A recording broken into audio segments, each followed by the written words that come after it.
തേനൊഴുകണ കോഴിക്കോട് കടലമ്മ മുത്തണ കര കോഴിക്കോട് അലുവ മനസ്സുള്ളൊരീ കോഴിക്കോട് വേണേ കണ്ടോളി ചങ്ങായി നമ്മടെ കോഴിക്കോട് കായ വറുത്ത് തരാടോ കറുമുറ വയറ് നിറച്ച് കഴിച്ചോ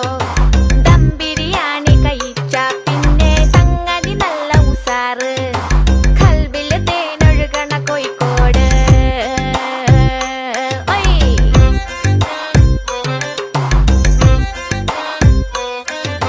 മിഠായി തെരുവൊരു ബീവി സൽക്കാരമിടുക്കുള്ള ബീവി മീൻചന്ത വഴിക്കുന്നു കേറി മഞ്ചുള്ള നടക്കാവ് താണ്ടി പുതിയാപ്പ ബീച്ചില് കേട്ടോ